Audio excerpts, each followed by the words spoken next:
요즘은 채권 투자에도 관심을 가지시는 분들이 많으신 것 같아요. 근데 가장 기본적으로 인컴 투자로 활용할 수 있는 게 이표채, 매년 이자를 주는 채권이 될 텐데, 그래서 보통 10,000원짜리인데 3% 이익이 있으면 3%의 금리를 이자로 지급하는 그런 채권이다. 이렇게 이해하시면 될 것 같아요. 오늘은 제가 역으로 사회자님께 한번 질문을 한번 드려볼까 하는데요. 금리가 올라가면 채권 가격이 올라갈까요? 떨어질까요? 네. 금리가 올라가면 채권 가격은 떨어집니다. 예. 사회자님한테는 너무 당연한 질문을 좀 드린 것 같긴 한데, 근데 반대로 금리가 내려가면 내가 아까 예를 들어서 10,000원에 산 4%짜리 채권이 시중금리가 3%가 됐으면 내 채권은 4%를 주네? 그러면은 인기가 많아지겠죠. 높아지고. 그러면은 결국은 가격이 반영돼서 올라가는 거죠. 그래서 이런 구조이기 때문에, 그러니까 채권이 이미 기발행된 물건에 대해서 가격이 변동이 되는 거라고 생각하시면 이해가 조금 편하실 것 같습니다. 안녕하십니까. 5060 여러분들의 실전 은퇴준비 가이드 똑똑한 은빛 퇴직입니다. 지난 영상에서 인컴 투자를 통해서 소득을 올리는 법에 대해서 알아봤습니다. 아직 못 보신 분들은 지난 영상 참고해주세요. 오늘은 채권 투자에 대해서 알아보겠습니다. 저희 내용 본격적으로 시작하기 전에 금주머니 TV 좋아요와 구독 그리고 알림 설정까지 부탁드립니다. 오늘도 은퇴준비 길라잡이 NH투자증권 100세시대 연구소의 김진웅 소장님 모셨습니다. 선생님 안녕하세요. 네, 안녕하십니까. 은퇴 이후의 투자가 역시 중요한데요. 여러 가지 배당주 얘기도 지난번에 해주셨는데 이 외에도 채권 투자도 또 고려해 볼 만하다고요? 일단은 이제 배당주 못지않게 요즘은 채권 투자에도 관심을 가지시는 분들이 많으신 것 같아요. 근데 보통 이제 채권 투자를 할 때 채권에 대한 이제 투자 방식에 대한 걸 정확하게 이제 이해를 하시고 투자를 하실 필요가 있다고 좀 생각이 돼서 오늘은 조금 채권 투자에 대해서 말씀을 드리면 좋을 것 같습니다. 일단은 이제 가장 기본적으로 그 인컴 투자로 활용할 수 있는 게 이표채. 그러니까 이제 매년 이자를 주는 채권이 될 텐데, 보통 그 이제 채권의 액면가가 있고 그다음에 이제 그 금리 이율이 있잖아요. 그래서 보통 10,000원짜리인데 3% 이익이 있으면 이제 3%의 금리를 이자로 지급하는 그런 채권이다. 이렇게 이해하시면 될 것 같아요. 오늘은 제가 역으로 사회자님께 한번 질문을 한번 드려볼까 하는데요. 보통 이제 그 채권의 가격이 금리와 굉장히 영향이 많이 있잖아요. 금리와 이제 직접적인 상관관계가 있는데, 금리가 올라가면 채권 가격이 올라갈까요? 떨어질까요? 네. 금리가 올라가면 채권 가격은 떨어집니다. 예. 사회자님한테는 너무 당연한 질문을 좀 드린 것 같긴 한데, 근데 많은 분들이 이제 이 구조, 왜 금리가 올라가는데 채권 가격이 떨어질까? 거기를 조금 의아하게 생각하시는 분들도 상당수 있을 거라고 생각을 합니다. 그래서 아마 좀 보통 어떤 일반인들에 가깝다고 예상이 되는 PD님께 한번 질문을 드려보겠습니다. 자, 그러면은 채권 가격은 금리가 올라가는데 채권 가격은 왜 떨어질까요? 금리 올라가면 채권한테 좋은 거 아니에요? 그러니까 떨어지면 안 될 것 같은데 왜 그런지는 모르겠는데. 이제 오늘은 이제 그걸 정확하게 이해를 하시라고 제가 좀 구조를 설명을 드리면, 예를 들어서 10,000원에 4%짜리 채권이 있다라고 가정을 해보겠습니다. 근데 시중 금리가 5%가 됐어요. 자, 그러면은 내가 10,000원에 4%짜리 금리를 주는 채권의 인기는 어떻게 되죠?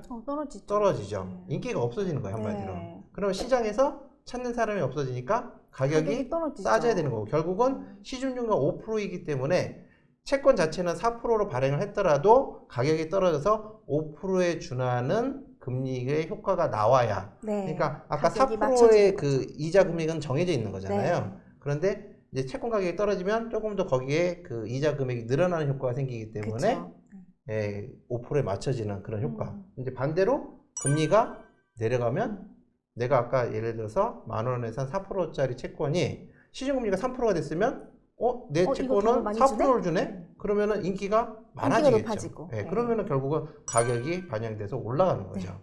그래서 이런 구조이기 때문에, 그러니까 채권이 이미 기발행된 물건에 대해서 가격이 변동이 되는 거라고 생각하시면 이해가 조금 편하실 것 같습니다. 그러면은 이 채권 투자의 특징 뭘로 볼 수 있을까요? 일단은 채권 투자도 이제 주식과 비슷하게 이제 거의 그 금융시장에서 직접적으로 거래를 할 수가 있습니다. 그렇죠. 그래서 대부분은 이제 이 채권의 어떤 신용 등급이라든가 그 기업의 상황이나 이런 걸 다 보고 투자를 하실 수가 있기 때문에 뭐 예를 들어서 이제 가장 대표적인 거는 이제 기업뿐만이 아니라 국채도 있잖아요. 그렇죠. 그럼 이제 국가의 신용도가 있는 그런 채권이라고 보시면 되기 때문에 굉장히 어떻게 보면 안정성 측면에서 높은 굉장히 높죠. 이제 그런 네. 투자 대상이 될 것이고요. 그다음에 또 이제 어떠한 뭐 예를 들어서 S전자라든가 뭐 그런 아니면 또그 탄탄한 기업들. H 자동차라든가 뭐 이런 대기업들 같은 경우에도 물론 신용도가 좋고 그 기업의 상황이 굉장히 안정적이다 생각하면 그 기업들이 발행한 채권들을 투자 대상으로 활용하기가 좋은 거죠.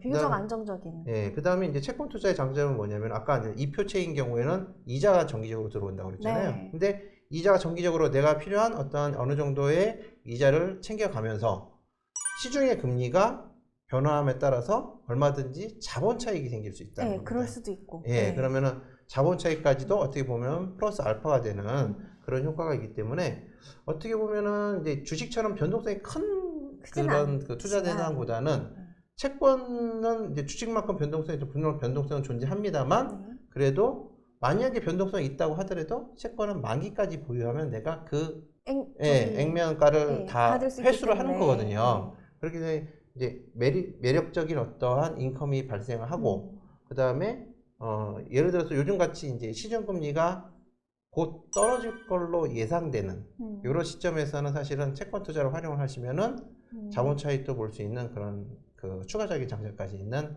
은퇴 투자에 활용하기가 좋은 그런 금융 투자 상품이다 이렇게 말씀드릴 수 있을 것 같습니다. 네. 소장님 그러면 이 채권에 투자할 때 주의할 점 혹시 체크 포인트가 있으면 좀 알려주신다면요? 뭐 이제 몇 가지 체크 포인트가 있을 것 같은데요. 일단은 기본적으로 내가 투자하려는 채권이 조금 이제 거래하기가 편리한지를 조금 보실 필요가 있을 것 같아요. 아무래도 이제 채권도 금융시장에서 거래가 이제 잘 이루어지는 채권들도 있고 이제 거래가 잘 안 이루어지는 채권들도 있기 때문에 아무래도 이제 유동성이 낮은 채권들은 본인의 예상과 다르게 갔을 때 어떻게 보면은 자금을 회수하기가 어려우실 수도 있잖아요. 그렇기 때문에 이제 기본적으로 은퇴 후 투자를 할 때는 유동성이 사실은 굉장히 의사결정에서 높은 비중으로 조금 고려를 하셔야 돼요. 왜냐면은 내가 은퇴 자금인데 묶여버려 가지고 문제가 생기면은 이제 물론 채권 투자도 제가 뭐 추천을 드린다고 하지만 그거는 우량 채권을 기준으로 말씀을 드린 거고 너무 또 신용도가 안 좋은 채권들을 금리가 높다고 신용도가 안 좋은 채권들을 활용을 하시게 되면은 오히려 이제 자금이 묶이게 되는 역효과도 날 수 있다. 이런 것들도 좀 생각을 하셔야 될 것 같고 신용도를 고려하라. 그 다음에 이제 투자를 할 때 현재 내가 이제 받을 수 있는 환산 수익률도 한번 생각을 해보시고 내가 실제로 이자로 받을 수 있는 금액은 얼마인지 보통 이제 인컴 투자를 할 때 내가 필요한 생활비를 만드는 게 1차적인 목적이잖아요. 근데 뭐 너무 금리가 낮아가지고 사실 이자 금액이 얼마 안 되는 거면 사실은 그건 자본 차익을 보고 투자하는 거나 마찬가지인 거거든요. 그렇기 때문에 이제 충분한 그 어느 정도의 내가 원하는 이자 수준이 나오고 있는지 이제 액면가 대비 표면 금리가 있을 거 아니에요. 그 금리를 가지고 필요한 그 산정을 한 다음에 투자를 하시는 게 좋을 것 같고 채권도 마찬가지로 어떻게 보면은 기업의 이제 신용도나 기업의 상황이 반영되는 경우들이 많기 때문에 역시 마찬가지로 한 곳에 모든 자금을 투자하시기보다는 좋은 대상을 몇 개 추려서 분산해서 하시는 게 좋고 그다음에 이제 또 그 채권 이자 같은 경우에도 가능하면은 약간 분산해서 들어오게 만드는 게 좋습니다. 왜냐하면 이제 어쨌든 내가 정기적인 현금으로 만드는데 한 곳에 다 어떤 현금 흐름이 다 몰려버리면은 한꺼번에 다 들어오는 것보다는 그러기보다는 분산해서. 아무래도 조금은 이제 그 이자 지급 기일을 좀 따져보고 거기에 맞춰서 한번 이렇게 계산을 해서 투자를 하는 게 좋지 않을까 그렇게 말씀드릴 수 있을 것 같습니다. 지금까지 은퇴 이후 투자처 중에 채권 투자에 대해서 알아봤습니다. 저희는 구독자 여러분들의 질문과 상담을 환영합니다. 은퇴 준비와 자산 관리와 관련한 질문이나 상담을 원하시면 저희 댓글에 적힌 이메일로 보내주세요. 전문가가 꼼꼼히 상담해 드립니다. 그럼 다음 영상에서 여러분의 똑똑한 노후를 도와드리는 내용 들고 다시 찾아뵙겠습니다. 감사합니다. 감사합니다, 회장님. 네, 감사합니다.